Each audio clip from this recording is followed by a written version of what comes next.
Nah, berarti kalau dari segi penghasilan berapa range-nya kira-kira? Range Range-nya. mungkin Dari YouTube-nya aja nih misalkan di luar penghasilan lu yang lain. oh YouTube. Kalau YouTube mungkin orang-orang pada ngiranya di atas 20 juta gaji YouTube gua, padahal enggak. Eh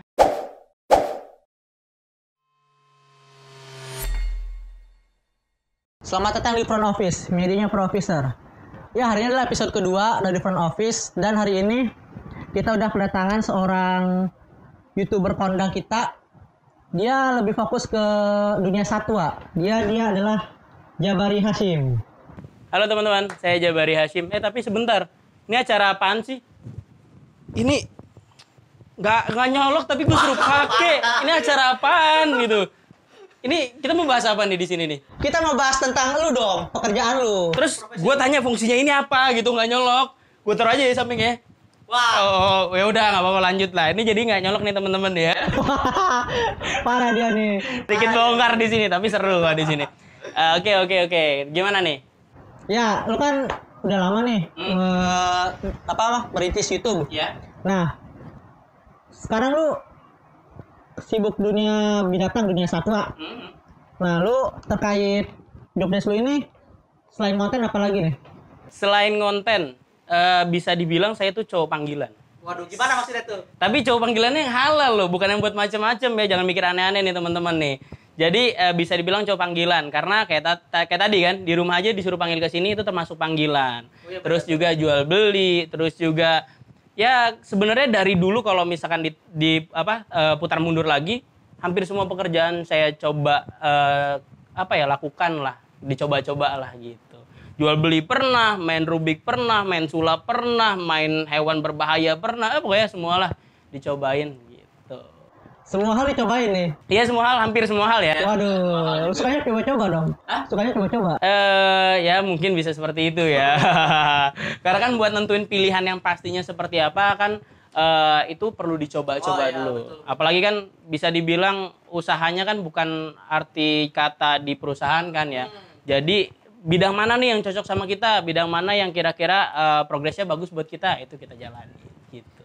Nah, berarti kalau fokus ke YouTube lu udah berapa lama nih? Jadi YouTube itu awal buat itu di tahun 2016.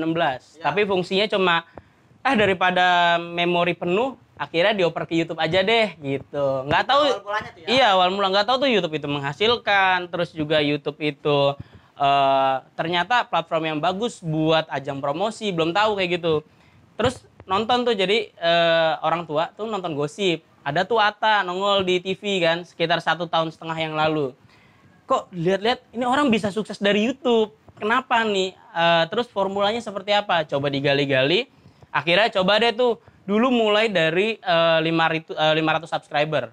Di bawah 500 malah 200 pokoknya di bawah 500 saya lupa. Nah, mulai di bawah dari situ terus mikir lagi kan peraturan YouTube itu harus 1.000 subscriber dan 4.000 jam tayang kan. Akhirnya dicari-cari formulanya, alhamdulillah dapet dan di video pertama cukup meledak lah. Itu kalau nggak salah meledaknya itu di review kandang kakak tua. Nah, itu kan lu fokusnya ke dunia satwa. Kenapa lu fokusnya ke dunia satwa tuh dalam konten YouTube? Karena gini, kenapa di dunia satwa? Sebenarnya hampir semua bidang pernah dicoba, termasuk hipnotis dan lain-lain kan. Kenapa sih maunya di dunia satwa? Karena mikir gini, kalau di YouTube cari komunitas terbesar dan apa yang kalian pahamin. Ya. Kenapa milih satwa? Karena komunitasnya cukup besar. Otomatis ada pangsa pasar dong di dalamnya dong. Terus kebetulan saya sendiri hobi dengan hewan dari kecil. Jadi sedikit banyak paham, bisa sharing-sharing melalui konten yang saya berikan ke teman-teman gitu. Berarti lu emang karena keinginan sendiri tuh ya? Karena hobi sih lebih tepatnya. Ya, karena hobi. Tapi hobi ada yang buang-buang duit, ada yang menghasilkan duit. Nah, kalau ini menghasilkan. Insya Allah menghasilkan, sambil dibuang juga, jangan lupa. Nih, gue lihat konten lu juga emang kontennya Jabari banyak sama artis nih. Nah, gimana tuh lu cara bisa memulai kenal sama artis-artis ini gitu? Sebenarnya gini, kalau sudah gabung sama beberapa artis ya, mereka sama kok kayak kita. Maksudnya mereka ngerintisnya dari awal mereka cerita, terus juga keluh kesahnya mereka cerita, terus juga formulanya mereka cerita. Aslinya mereka baik banget.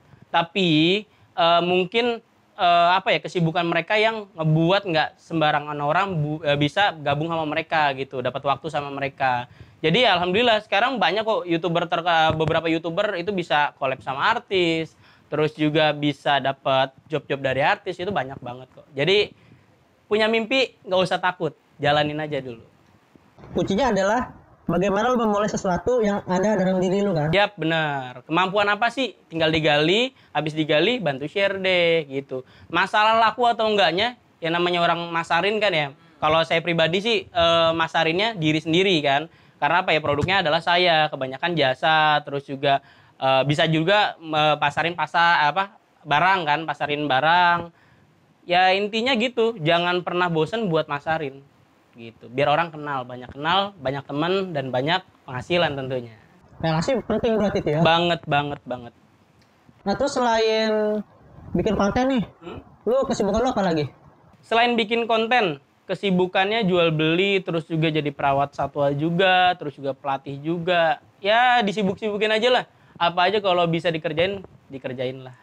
Mencari kesibukan. Ya benar, mencari kesibukan. Terus kalau misalnya lu tadi dalam merawat satwa itu lu bekerja pada suatu suatu lembaga atau gimana? Oke, perusahaan gitu ya. Iya. Jadi ada beberapa perusahaan gitu, bukan perusahaan sih sebutnya apa ya, kayak lembaga konservasi lah.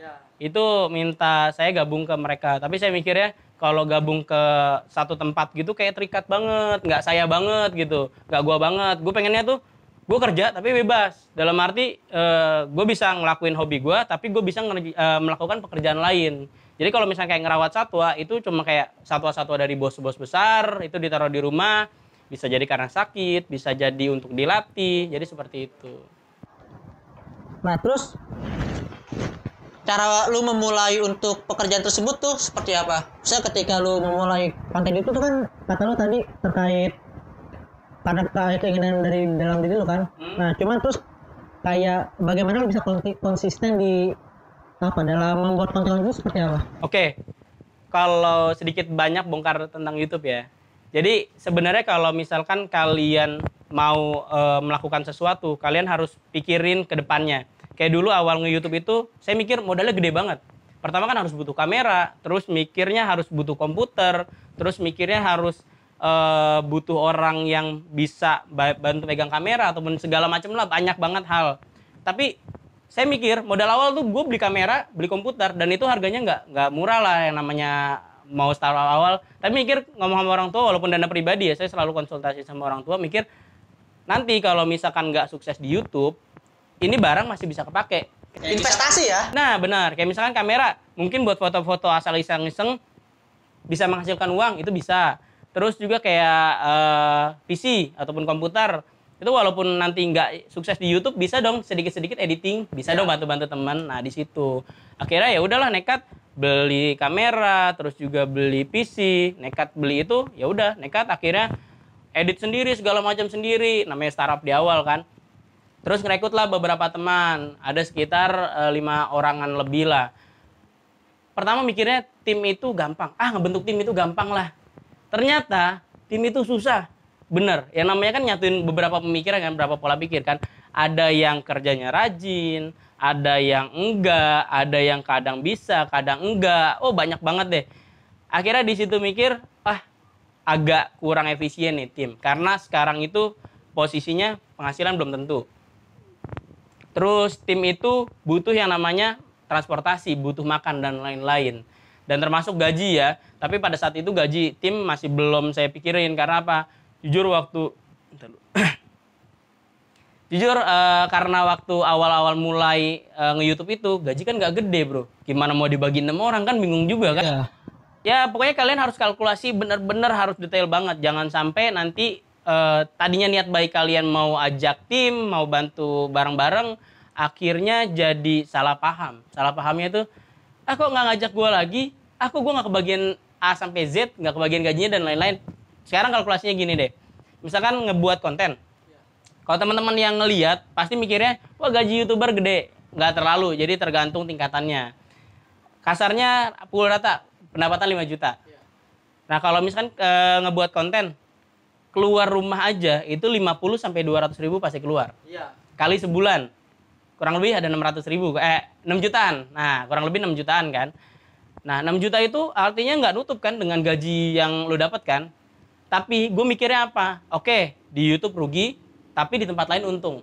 Ya nggak? Karena YouTube itu sebenarnya bagus banget teman-teman buat media promosi. Kalian mikirnya, kalian kalau misalkan masuk TV, dipromosiin, kalau sengaja itu bayarnya mahal. Tapi kalau YouTube, itu kalian yang nentuin juga gimana cara promosinya, terus juga kalian yang ngebuat kontennya seperti apa. Pokoknya itu selera kalian banget. Itu mau target pasarnya tercapai atau enggak, itu tergantung konten kalian. Jadi ya kalau menurut saya, ya YouTube itu nikmatin aja lah. Jadi memang yang menciptakan pasar bisa kita sendiri ya. Kita wajib. Kita ya. Dari nol sampai jadi itu memang bisa kita sendiri kalau kita yang punya kemampuan dong. Bener. Kadang juga kan yang namanya unsur keberuntungan juga kita nggak bisa. Faktor lah. Nah, faktor keberuntungan kita juga nggak bisa elakan kan, tetap ada gitu. Ada yang kadang ya kita ngelihat, ini konten kurang bagus. Kita merasanya ya, mungkin penilaian kita ya, ini konten kurang bagus, kok bagusan konten gue, tapi kok dia yang beli laku gitu. Kadang kan persepsi orang kan nggak bisa kita pukul rata dengan persepsi kita kan. Jadi ya udah, intinya jangan pernah menyerah untuk berkarya. Terus berkarya, masalah laku enggaknya itu nomor 2. Karena setiap konten itu sebenarnya ada pasarnya kan. Ya benar, ada pasarnya. Cuman kita mungkin nggak tahu aja pasarnya sebesar apa gitu kan. Benar. Padahal ada pasarnya. Ada. Terus pengalaman lu nih, suka dukanya menjadi apa namanya yang jadi di bidang kreatif lah, entah itu sebagai konten YouTuber ataupun lu tadi sebagai perawat satwa atau apa, suka dukanya gimana? Kalau suka duka, kalau misalkan selama ini yang ngejalanin kalau pekerjaan dari hobi, dasarnya hobi, itu mau secapek apapun nggak ngerasain capek gitu. Tetap suka aja, enak aja. Berangkat dari hobi. Nah, berangkat dari hobi. Mau secapek apapun, itu gue pernah kerja itu kurang lebih 1 hari 1 malam, bahkan 2 hari juga pernah kan. Itu ngerasainnya capek tapi masih semangat buat ngerjain gitu. Terus kalau masalah duka, apa ya, kalau misalkan YouTube itu kan hampir sama kayak dunia entertain. Bukan hampir sama, memang dunia entertain. Itu kemasannya itu kalian tentukan dan lain-lain. Itu biasanya ada aja netizen yang bikin fitnah. Ada aja netizen yang nggak suka. Ada aja netizen yang kepancing dengan hal yang nggak suka. Itu yang susah buat diatasin. Karena apa? Ya sebenarnya nggak salah. Lu punya komentar apapun nggak salah. Tapi gini, kebanyakan kita salah buat menempati komentar itu. Kasarnya gini, kasih masukan boleh, tapi bulian jangan. Itu yang salah sebenarnya. Tapi kebanyakan kalau misalkan di negara kita nih, kebanyakan budayanya lebih baik ngebully gitu. Wah, bully habis-habisan. Satu orang ngebully, semuanya bawa ikut ngebully. Itu sebenarnya sih nggak boleh. Karena apa? Mau gimana pun, mau sesalah apapun, itu masukan tetap penting banget. Tapi kalau misalkan masalah bulian, itu nggak banget sih kalau menurut gue ya.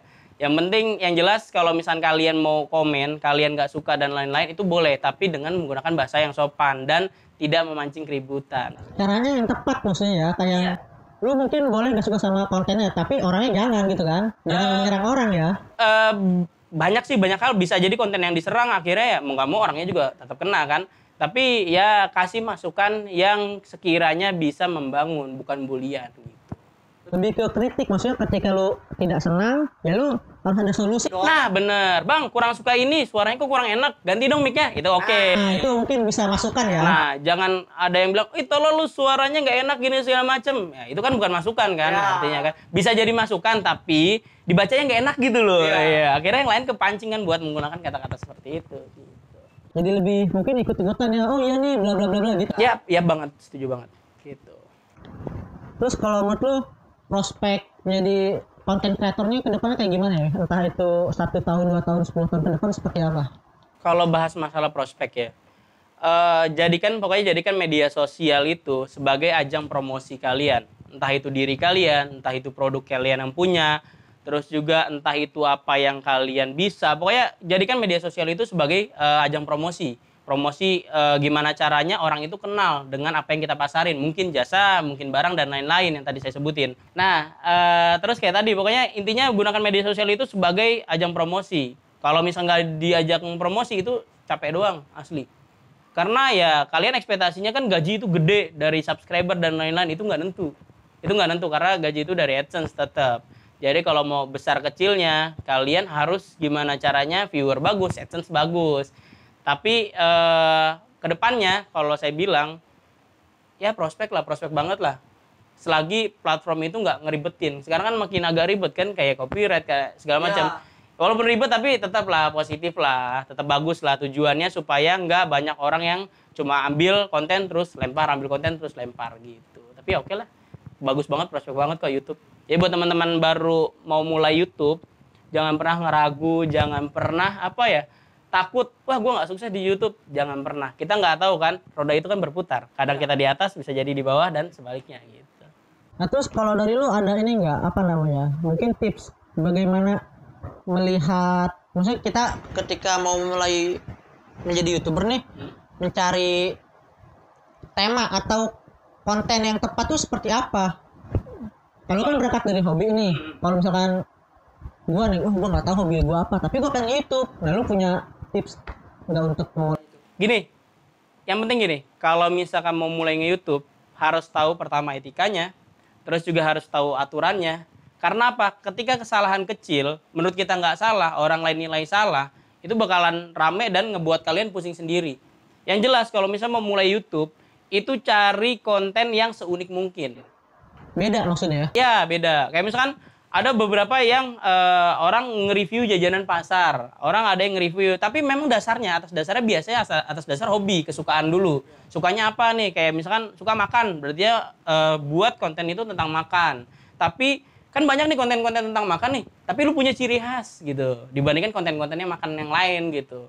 Entah itu makannya kayak gimana, entah itu apa yang dimakan itu ekstrim atau enggak, itu menjadi keunikan gimana caranya orang itu bisa ngebedain konten lu dengan konten yang lain gitu. Karena lagi-lagi ada pasarnya ya. Tetap ada pasarnya. Walaupun mungkin nggak sebesar yang konten-konten yang udah ada ya. Ya, tapi berpikirnya mereka aja bisa, kenapa kalian nggak bisa gitu aja. Tetap positif aja sih.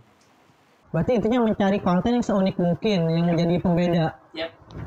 Boleh lah, sama kayak saya kan suka hewan nih. Saya suka hewan, konten kreator bahas tentang hewan kan banyak banget. Ada The Hakim Channel, ada Panji Petualang, dan lain-lain. Itu kebetulan teman-teman sendiri, jadi promosi nggak apa-apa ya.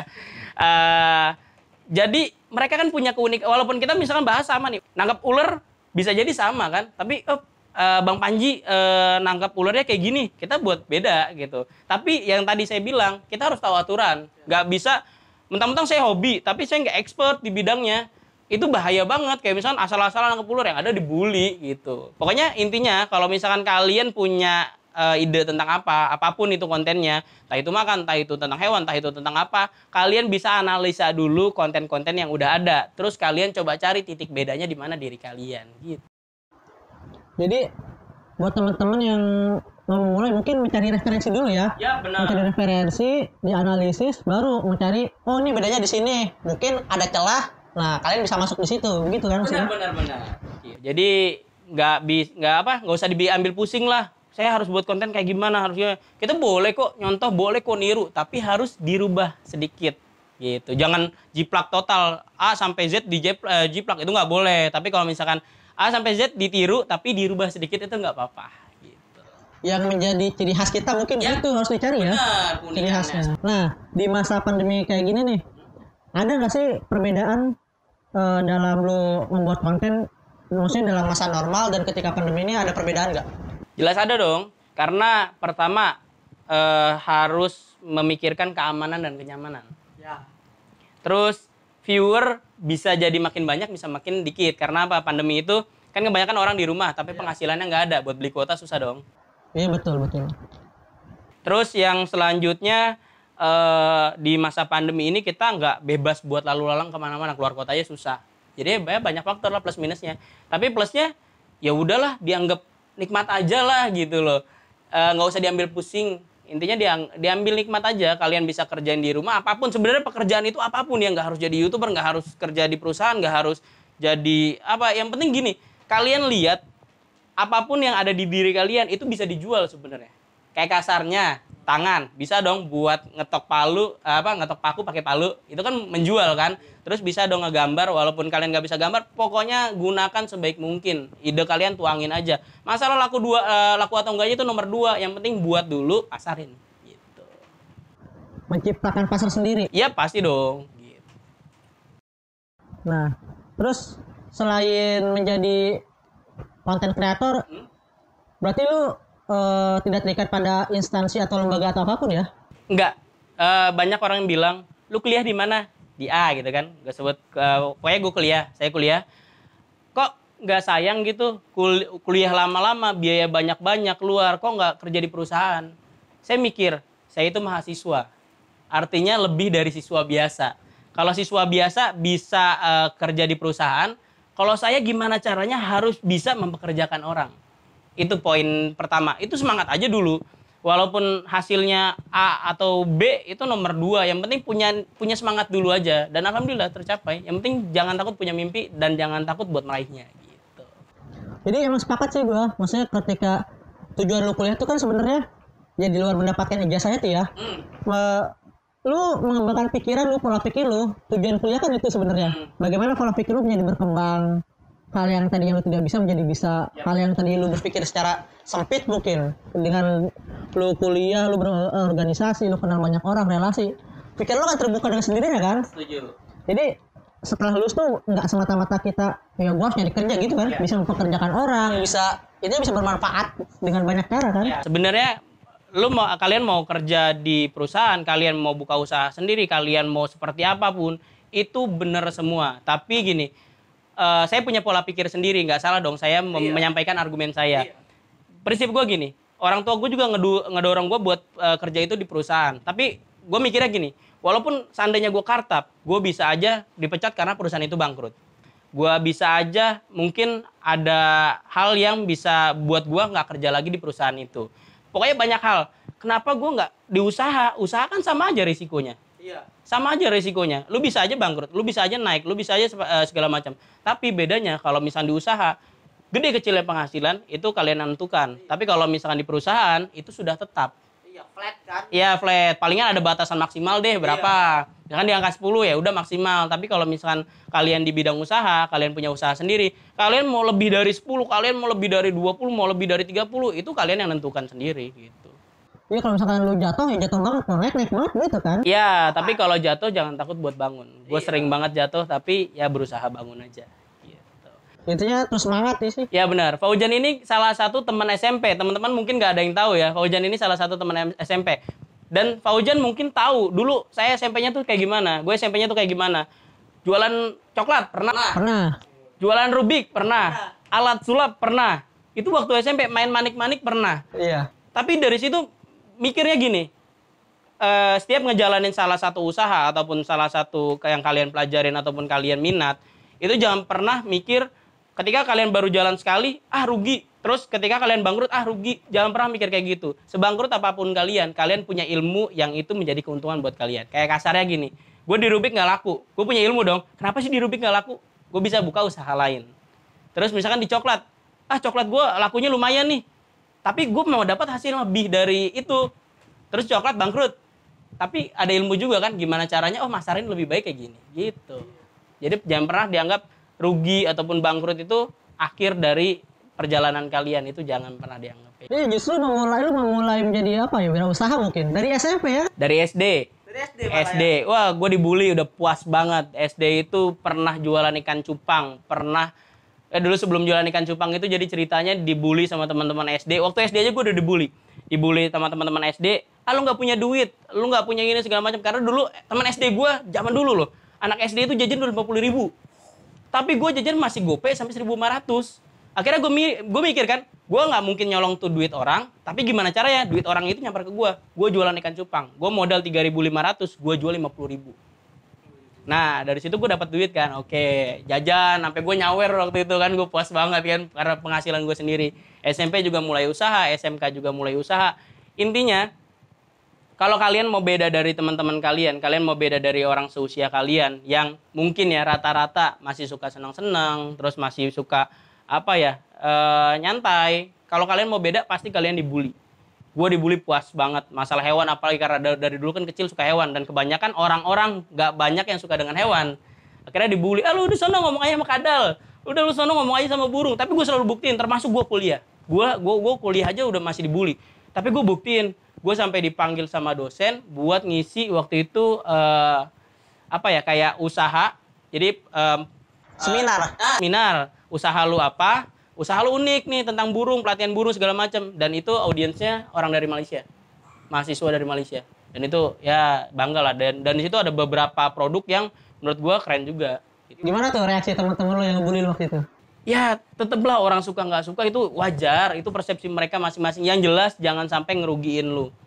Kayak contohnya gini, kayak lu nggak suka sama gue itu wajar, tapi jangan sampai tiba-tiba lu update di medsos gue nggak suka segala macam, itu bukan penyelesaian. Lu nggak suka sama gue, udah keterlaluan nggak suka, lu japri aja sama gue gitu. Lebih baik ngomong langsung. Ngomong langsung gitu, karena apa, ketika lu menyampaikan di media sosial masalah lu, nggak semua orang sepaham dengan lu.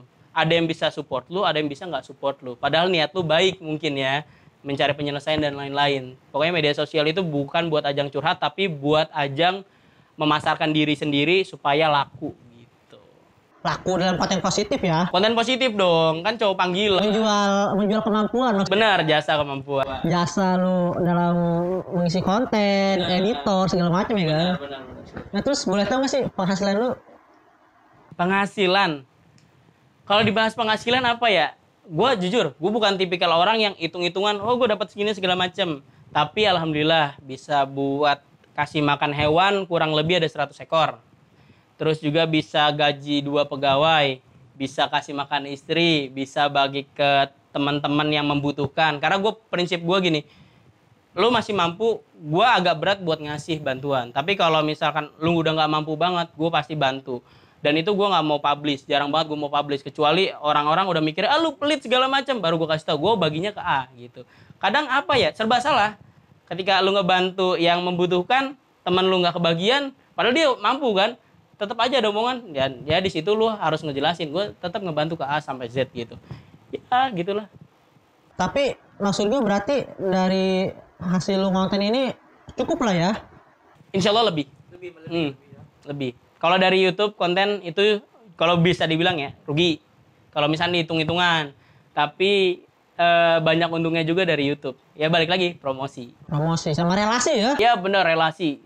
Makin banyak teman makin banyak rezeki, itulah. Nah berarti kalau dari segi penghasilan berapa range-nya kira-kira? Range-nya? Mungkin Dari YouTube-nya aja nih misalkan, di luar penghasilan lu yang lain. oh YouTube. Kalau YouTube mungkin orang-orang pada ngiranya di atas 20 juta gaji YouTube gua, padahal enggak. 10 ke bawah. 10 ke bawah. Ya. Perusahaan ini ada nggak pekerjaan impian lo? Jujur, kalau dari dulu nggak pernah kepikiran mau kerja di perusahaan. Karena gue pengennya sih mikirnya ya, gue lebih bermanfaat buat orang lain itu lebih apa ya, bangga, lebih seneng, walaupun manfaatnya itu nggak terlalu besar gitu. Kalau gue di perusahaan, gue mikirnya ya, pertama gue ngerasain dulu PKL, KKL segala macam, pokoknya gitu deh yang kerja di perusahaan. Itu kayak pulang dari kerja capek banget, tidur gitu, kayak ya? iya, jadi kayak jenuh gitu, capek gitu. Tapi gue mikir lagi, kerjaan gue secapek apapun, walaupun kasar 24 jam, itu nggak kerasa capeknya. Karena berangkat dari hobi tadi. Bener, asik aja gitu. Tapi kalau banyak sih teman-teman yang masih ragu dengan apa ya, mentalnya nggak mau usaha segala macam, itu nggak jadi masalah. Apapun pekerjaan kalian itu benar banget gitu. Yang penting masih mau usaha. Dan bermanfaat. Yap, pastinya bermanfaat buat orang lain sama buat diri sendiri tentunya. Nah terus lo punya pesan-pesan kan nih buat teman-teman di ini viewers yang misalkan mereka mau belajar konten di YouTube, atau mereka mau belajar dunia binatang, atau mereka misalkan, gue pengen kayak Jabari misalkan, belajar binatang lah, belajar dunia binatang. Lu punya tips-tips nggak? Mas, kalau tips ya, tips buat teman-teman, pertama jangan ragu, yang kedua coba gali diri kalian, kesukaan kalian apa, terus juga kira-kira kemampuan kalian apa. Jangan pernah mikir nggak bisa sebelum dicobain. Mikirnya gini, orang lain aja bisa, kalian kenapa nggak bisa? Yang jelas orang lain itu pasti dari nol, pasti awal dasarnya itu nggak bisa. Kenapa bisa? Walaupun tetap orang itu punya kemampuan masing-masing, tapi coba aja dulu, kali aja bisa juga ya nggak? Kayak misalkan dulu ngelihat, orang main Rubik kok bisa, kok kenapa gue nggak bisa? Padahal itu ilmu pasti, gue coba kan, gue jajal. Kecuali kayak nyanyi, terus dan lain-lain, itu sebenarnya bisa diolah, tapi kan ada yang bisa dibilang dengan kemampuan, ataupun memang dasarnya harus ada basic, kayak misalnya suara harus bagus dan lain-lain kan, seperti itu. Jadi jangan takut buat mencoba sih, intinya gitu. Walaupun belajar dari nol gitu ya. Walaupun semua belajar dari nol, buat jalan bergerak untuk jalan aja pasti dari nol, jatuh dulu, bangun dulu, tapi gitu. apa ya, cari orang yang bisa bener-bener support kalian, bukan buat jatuhin kalian gitu. Intinya kalau belajar dari nol, tetap semangat. Ketika jatuh, bangkit lagi, jatuh, bangkit lagi ya. Semangat, terus tetap semangat. Oke, Jap. Pak, saya punya pertanyaan, Pak. Apa sih, pernah nggak sih dalam hidup Bapak ketemu orang tuh yang apa sih yang datang tuh ada maunya aja dan pas lagi butuh-butuhnya aja gitu? Ntar dulu, bapak gue tua banget ya. Padahal masih muda, masih 17 tahun. Masih 17 tahun loh, gini bilang bapak. Oke. Calon bapak kan? Masih 17 kan? Bukan? Masih. 17. Jadi yang bisa dibilang datang kalau lagi perlunya doang ya, maunya doang. Apa ya? Gue juga sendiri kadang-kadang suka begitu ya. Iya, jujur aja. Karena gini, lu nggak mungkin bisa handle semua temen lu dengan rata. Kayak misalkan, gue juga ketemu lu juga lagi butuh doang kan ke gue kan? Gitu. Lagi Coba panggilan. coba panggilan. Iya, ada aja kayak gitu. Tapi tetap negatif atau positif itu ya ada aja lah. Ada yang negatif, ada yang positif. Kalau misalkan butuhnya buat hal positif, gue bantu. Tapi butuhnya buat hal negatif, gue nggak bantu gitu. Jadi Jangan baper, mungkin maksudnya ketika menyikapinya kan kalau kayak gitu, walaupun misalkan minta bantunya positif, tapi kalau kita mikirnya dia manggil gua kalau butuh doang, itu kan tergantung ini kita kan. Ya tergantung persepsi sih, itu nggak apa-apa. Karena saya pribadi juga gitu, kadang datang kalau lagi butuhnya doang, lagi nggak butuh udah menghilang gitu kan. Iya.